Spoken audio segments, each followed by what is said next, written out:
Hello friends, daily dictation के लिए channel को सब्सक्राइब कर लें। यह डिक्टेशन 5 सेकंड बाद शुरू होगी।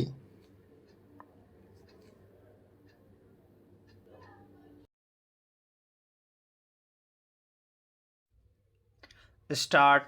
महोदय, पंजाब के संबंध में मुझे यह कहना है कि अभी कुछ दिन पूर्व वहाँ पर भाषा का प्रश्न उत्पन्न हुआ। मेरा अपना विचार है कि जब भाषा के आधार पर पंजाब का विभाजन हो गया तो आज पंजाब की भाषा पंजाबी है और यह पंजाब के लोगों को निर्णय करना है कि वह पंजाबी किस लिपि के अंदर लिखी जाए।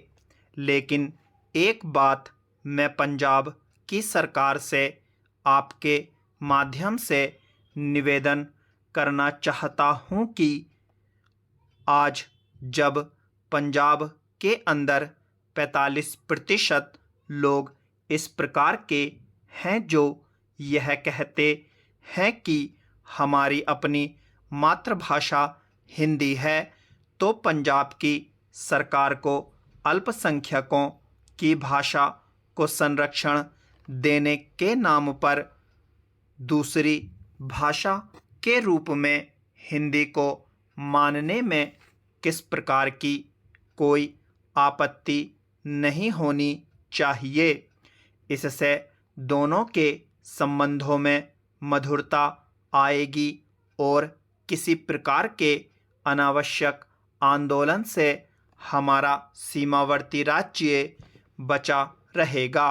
जहाँ तक लिपि का संबंध है, लिपि के संबंध में मैं बलपूर्वक किसी लिपि को समाप्त करने के पक्ष में नहीं हूँ।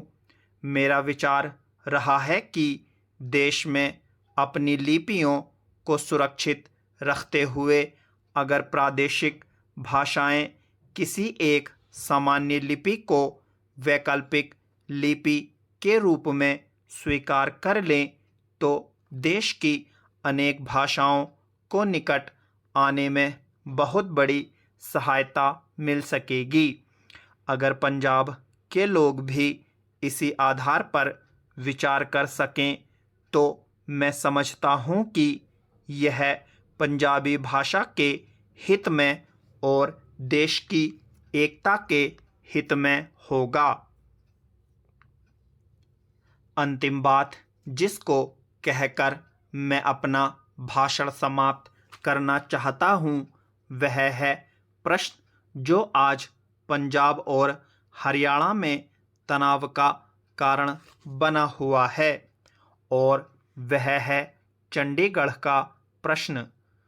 सभापति जी, आपने देखा होगा कि कल इस प्रश्न को लेकर यहाँ एक गर्मी का वातावरण भी उत्पन्न हुआ।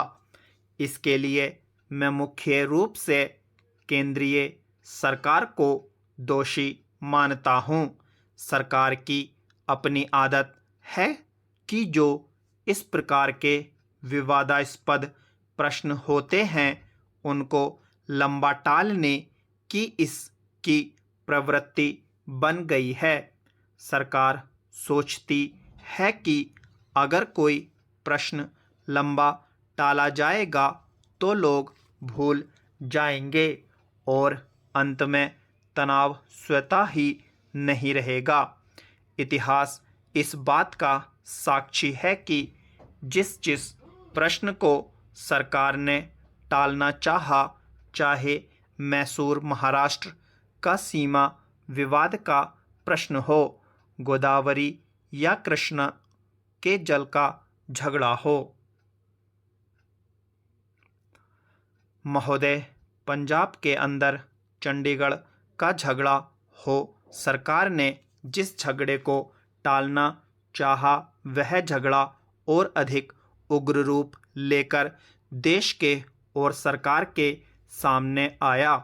इसलिए मैं चाहूँगा कि इस सरकार को आगे के लिए यह परंपरा डालनी चाहिए कि जब भी इस प्रकार के कोई प्रश्न आए तो उन प्रश्नों पर दृढ़ता से विचार किया जाए और तत्काल उनका समाधान किया जाए।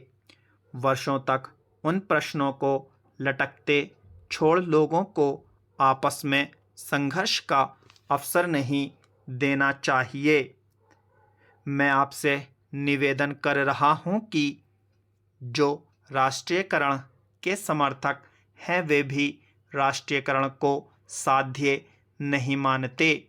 प्रधानमंत्री ने स्वयं स्वीकार किया है कि अनेक देशों में बैंक सरकार के हाथ में है, लेकिन बैंक सरकार ने ले लिया तो समाजवाद आ जा गया, ऐसा कोई नहीं कह सकता।